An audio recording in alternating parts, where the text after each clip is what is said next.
आज हम इस वीडियो में लेजर्स को कहाँ पर ग्रुप करना है वो समझेंगे। तो आइए स्टार्ट करते हैं। सबसे पहले आपको गेटवे ऑफ टैली पे आना है, चार्ट ऑफ अकाउंट्स पे जाना है, अकाउंटिंग मास्टर में ग्रुप्स को समझना है। तो देखिए, branch divisions, next capital account. आपका कैपिटल अकाउंट जो भी रहेगा वो आपको, जैसे कि कंपनी का केस है तो आपको शेयर कैपिटल अकाउंट के अंदर ग्रुप करना है। जब आप लेजर क्रिएट करेंगे शेयर कैपिटल अकाउंट तो आपको कैपिटल अकाउंट ग्रुप सेलेक्ट करना है, ठीक है। रिजर्व्स एंड सरप्लस, जैसे कि जनरल रिजर्व है, सिक्योरिटीज प्रीमियम अकाउंट है, तो वो आपको रिजर्व्स एंड सरप्लस अकाउंट में ग्रुप करना है। फिर एक करंट असेट्स, बैंक अकाउंट को आपको बैंक अकाउंट्स के अंदर ग्रुप करना है। कैश इन हैंड को कैश इन हैंड के अंदर ग्रुप करना है। ये लिस्ट ऑफ ग्रुप्स है, ठीक है। डिपॉजिट्स, असेट्स, अगर आपका बिजनेस प्रीमाइजेस रेंट पे लेके रखा है और आपने कुछ डिपॉजिट दिया है, ठीक है, तो वो आपको डिपॉजिट्स असेट्स में लेना है। फिर लोन्स एंड एडवांसेस असेट्स, अगर आपने किसी को लोन्स दिया है, किसी को एडवांसेस दिया है, ठीक है, तो वो आपको लोन्स एंड एडवांसेस असेट्स के अंदर ग्रुप करना है। फिर stock in hands, sundry debtors, जो भी आप क्रेडिट में सेल्स करेंगे उसको वो पार्टीज को आप सन्ड्री डेटर्स में ग्रुपिंग करना है आपको। करंट लाइबिलिटीज में सब ग्रुप्स है, duties and taxes, provisions, sundry creditors. Duties and taxes में आपको जीएसटी हो गया, टीडीएस हो गया, प्रोफेशनल टैक्स हो गया एंड एनी अदर टैक्सेस को आपको ड्यूटीज एंड टैक्सेस के अंदर ग्रुप करना है। फिर नेक्स्ट है प्रोविजंस, अगर आप कुछ एक्सपेंसेस का प्रोविजन करते हैं, जैसे कि मार्च महीने के एक्सपेंसेस है, ठीक है, 31 मार्च को आप प्रोविजन करेंगे उनका, जैसे कि इलेक्ट्रिसिटी बिल हो गया और एनी अदर एक्सपेंसेस जो आप इनकर्ड करते हैं मार्च में, और लेकिन उसका पेमेंट होगा आपका अप्रैल में, तो आप वो प्रोविजन क्रिएट करेंगे 31 मार्च को, ठीक है, तो वो आपको प्रोविजंस के अंदर ग्रुप करना है। फिर है सन्ड्री क्रेडिटर्स, जो भी आप क्रेडिट पे परचेज करेंगे तो वो आपको सन्ड्री क्रेडिटर्स में ग्रुप करना है। फिर डायरेक्ट एक्सपेंसेस, कोई भी आपका एक्सपेंसेस है जो आपके बिजनेस के लिए डायरेक्ट एक्सपेंसेस है, ठीक है, तो वो आपको डायरेक्ट एक्सपेंसेस में ग्रुप करना है। डायरेक्ट इनकम्स, वो आपको डायरेक्ट इनकम में ग्रुपिंग करना है। फिक्स्ड असेट्स, आप बिजनेस के लिए कुछ असेट्स परचेज कर रहे हैं, जैसे कि फर्नीचर है, प्लांट एंड मशीनरी है, कंप्यूटर्स है, तो वो आपको फिक्स्ड असेट्स में ग्रुप करना है। नेक्स्ट है indirect expenses. Indirect expenses like accounting charges हो गया, प्रोफेशनल चार्जेस हो गया, इलेक्ट्रिसिटी बिल हो गया, ऑफिस एक्सपेंसेस हो गया और एनी अदर इनडायरेक्ट एक्सपेंसेस, सारे अपने को रेंट हो गया, तो इनडायरेक्ट एक्सपेंसेस में ग्रुप करना है। फिर इनडायरेक्ट इनकम, जैसे कि इंटरेस्ट इनकम है या एनी अदर इनकम जो इनडायरेक्ट नेचर से है, बिजनेस डायरेक्टली बिजनेस से रिलेट नहीं करती है, तो वो आपको इनडायरेक्ट इनकम्स में ग्रुपिंग करना है उसको। फिर इन्वेस्टमेंट्स, आपके कुछ भी इन्वेस्टमेंट्स है, लाइक किसी कंपनी के शेयर्स में इन्वेस्ट किया है तो आपको इन्वेस्टमेंट्स में ग्रुप करना है। म्यूचुअल फंड में किया है तो म्यूचुअल फंड का भी इन्वेस्टमेंट्स, जो आप लेजर को क्रिएट करेंगे उस टाइम आपको ग्रुप इन्वेस्टमेंट सेलेक्ट करना है। फिर लोन्स लायबिलिटी, इसके सब ग्रुप है। बैंक ओडी अकाउंट, अगर आपका बैंक ओडी है तो आपको ग्रुपिंग बैंक ओडी अकाउंट में ग्रुप करना है। फिर सिक्योर्ड लोन्स है तो सिक्योर्ड लोन्स में ग्रुप करना है, और अनसिक्योर्ड लोन्स है तो अनसिक्योर्ड लोन में ग्रुपिंग करना है। फिर है मिसलेनियस एक्सपेंसेस असेट्स, जैसे कि प्रीपेड एक्सपेंसेस हो गया तो वो आपको मिसलेनियस एक्सपेंसेस असेट्स में ग्रुप करना है। फिर है परचेज अकाउंट्स, परचेज के आप लेजर क्रिएट करेंगे तो आपको परचेज अकाउंट्स में ग्रुप करना है। सेल्स अकाउंट्स, सेल्स के आप लेजर क्रिएट करेंगे तो आपको सेल्स अकाउंट्स में ग्रुप करना है, ठीक है।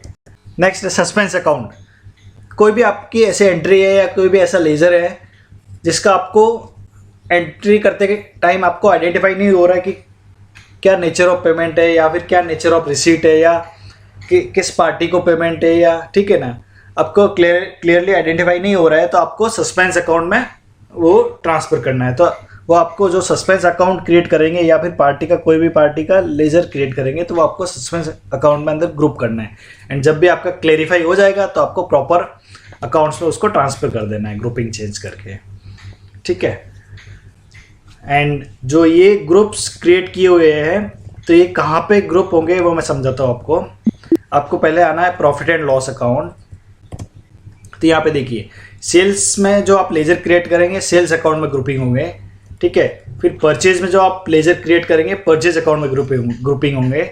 और डायरेक्ट एक्सपेंसेस आपने कुछ क्रिएट किए है लेजर एंड ग्रुप किया अंडर डायरेक्ट एक्सपेंसेस तो वो आपका परचेज अकाउंट के नीचे यहाँ पे डायरेक्ट एक्सपेंसेस करके आएगा। सेम लाइन पे आपका डायरेक्ट इनकम है तो वो सेल्स अकाउंट के नीचे डायरेक्ट इनकम करके आएगा।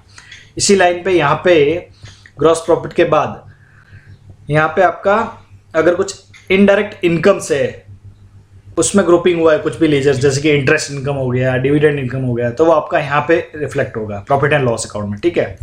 फिर इनडायरेक्ट एक्सपेंसेस, जो भी आपके एक्सपेंसेस इनडायरेक्ट एक्सपेंसेस के अंदर ग्रुप होंगे वो आपको यहाँ रिफ्लेक्ट होंगे, ठीक है। तो ये प्रॉफिट एंड लॉस का ग्रुपिंग यहाँ पे आएगा। बैलेंस शीट, बैलेंस शीट में आपको एक तो कैपिटल अकाउंट, जो भी आप कैपिटल अकाउंट में ग्रुपिंग करेंगे वो आपको यहाँ कैपिटल में रिफ्लेक्ट होगा। फिर आपका लोन लायबिलिटी जैसे कि bank OD, secured loan, unsecured loan, वो सब ग्रुपिंग आपका यहाँ लोन लायबिलिटी में रिफ्लेक्ट होगा। फिर है करंट लायबिलिटीज, उसमें duties and taxes, provisions and sundry creditors, ये तीनों यहाँ पे रिफ्लेक्ट होंगे। जो आप ग्रुपिंग करेंगे ना ड्यूटीज एंड टैक्सेस में, प्रोविजंस में, सन्ड्री क्रेडिटर्स में, वो यहाँ पे रिफ्लेक्ट होंगे आपके। फिर करंट एसेट्स, क्लोजिंग स्टॉक आ जाएगा। सन्ड्री डेटर्स वो आपका यहाँ ग्रुपिंग आएगा, बैलेंस शीट में आएगा, ठीक है। ये आपका बैलेंस शीट है, liability side and this is asset side. फिर cash in hand, bank accounts, फिर एंड प्रॉफिट एंड लॉस का बैलेंस, डेबिट या क्रेडिट जो भी होगा अकॉर्डिंगली यहाँ पे रिफ्लेक्ट हो जाएगा, ठीक है।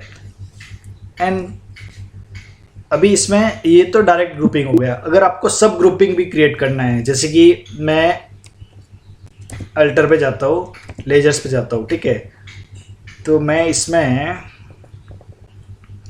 सपोज मैं एक लेजर क्रिएट करता हूँ सब ग्रुपिंग के लिए, क्रिएट पे जाऊँगा, लेजर पे जाऊँगा। सपोज मैंने इक्विटी शेयर्स में इन्वेस्टमेंट किया है एबीसी लिमिटेड में, ठीक है, एबीसी लिमिटेड, ठीक है। ये मेरा ये कंपनी के शेयर्स मैंने परचेज कर रहा हूँ तो मैं यहाँ पे अंडर कहाँ करूँगा, इन्वेस्टमेंट्स, मेरे लिए इन्वेस्टमेंट्स हो गया।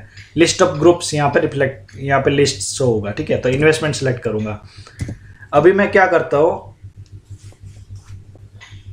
मेरे को इन्वेस्टमेंट्स के अंदर भी एक और ग्रुप बनाना है तो मैं यहाँ पे अल्ट सी प्रेस करूँगा तो ये देखिए ग्रुप क्रिएशन, ये देखिए पेज ओपन होता है ग्रुप क्रिएशन। तो यहाँ पे मैं लिखूंगा मेरा investments in equity shares, equity shares, ठीक है, शेयर्स। अंडर ये जो मेन ग्रुप आएगा वो आपका आ जाएगा इन्वेस्टमेंट्स, तो इन्वेस्टमेंट सेलेक्ट करेंगे, ठीक है। ये आपको एक्सेप्ट करके यस करना है। तो ये देखिए अंडर इक्विटी शेयर्स और मेन ग्रुप आ जाएगा आपका इन्वेस्टमेंट्स, ठीक है। तो ये आपको करके एक्सेप्ट करके सेव कर देना है। तो सपोज अभी हम एक एंट्री पास करते हैं 31 अगस्त को, ठीक है, पेमेंट करते हैं, ठीक है। हम पेमेंट करते हैं बैंक से, ठीक है, हमारा आईसीआईसीआई बैंक से, ठीक है। सपोज 50,000 इन्वेस्ट कर रहे हैं एबीसी लिमिटेड में, ठीक है। तो ये 50,000 मेरा इन्वेस्टमेंट्स हो गया इन इक्विटी शेयर्स को, ठीक है। तो अभी हम इसको कहाँ पे देख सकते हैं, आप बैलेंस शीट पे जाएंगे, इन्वेस्टमेंट्स में जाएंगे, अल्ट F1 करेंगे तो आपको ये डिटेल्स होगा। आप इन्वेस्टमेंट्स के अंदर जाएंगे तो ये देखिए आपका ये मेन ग्रुप दिख रहा है, ठीक है। F1 करेंगे तो आपको इसके अंदर, अल्ट F1 करेंगे तो आपको इसके अंदर डिटेल्स होगा। तो आप इक्विटी शेयर्स पे एंटर करके अंदर जाएंगे तो आपको एबीसी लिमिटेड का एक ये बैलेंस दिखेगा, ठीक है, कि आपने इतना इन्वेस्टमेंट करके रखा है इन इक्विटी शेयर्स, ठीक है। तो ऐसे आप सब ग्रुप क्रिएट कर सकते हैं। अब जैसे कि म्यूचुअल फंड्स है तो वो भी आप इक्विटी शेयर्स, अभी दूसरा यहाँ पे सब ग्रुप के अंदर सब ग्रुप क्रिएट कर सकते हैं म्यूचुअल फंड। फिर उसके अंदर म्यूचुअल फंड की लिस्ट आप जो इन्वेस्टमेंट है वो उसके अंदर चेंज कर सकते हैं।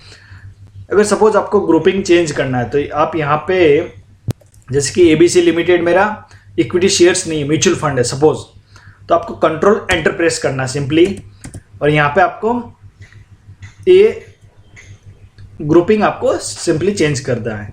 और दूसरा आप गेटवे ऑफ टैली पे आके अल्टर में जाके लेजर पे जाएंगे, फिर ABC लिमिटेड पे जाएंगे, तो यहाँ पे आके भी आप ग्रुपिंग चेंज कर सकते हैं। तो दोस्तों आई होप ये वीडियो आपके लिए यूजफुल होगा। अगर इससे रिलेटेड ग्रुपिंग में आपको कहीं पर भी कोई भी इशू आ रहा है, कुछ भी क्वेश्चन हो आपके, तो आप कमेंट करके पूछ सकते हैं। Thank you.